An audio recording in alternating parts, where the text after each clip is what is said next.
గులాబీ పార్టీకి ఊహించని ఎదురుదెబ్బ తగిలింది.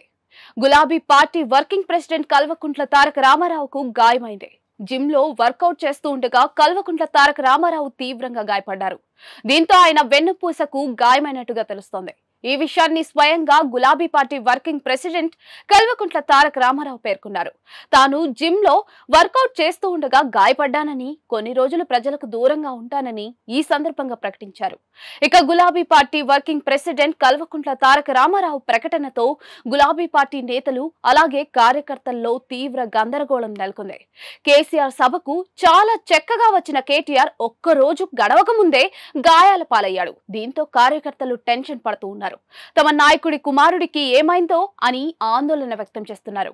అటు కేటీఆర్ ప్రాతినిధ్యం వహిస్తున్న సిరిసిల్ల ప్రజలు కూడా ఆందోళన చెందుతూ ఉన్నారు.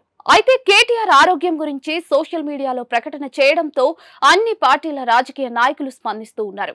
ఏపీ నుంచి కూడా కూటమి నేతలు స్పందించడం జరిగింది. ముఖ్యంగా ఆంధ్రప్రదేశ్ రాష్ట్ర డిప్యూటీ సీఎం జనసేన పార్టీ అధినేత పవన్ కళ్యాణ్ స్పందించారు. గులాబీ party working president Kalvakuntla Taraka Ramarao త్వరగా కోలుకోవాలని ఈ సందర్భంగా జనసేన అధినేత పవన్ కళ్యాణ్ పేర్కొన్నారు.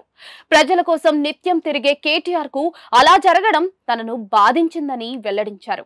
అలాంటి నాయకులు త్వరగా కోలుకోవాలని కోరారు. అటు ఆంధ్రప్రదేశ్ రాష్ట్ర మంత్రి నారా లోకేష్ కూడా దీనిపై స్పందించారు. తన మిత్రుడు గులాబీ party working president Kalvakuntla Taraka Ramarao గాయపడటం తనను బాధించిందని వెల్లడించారు.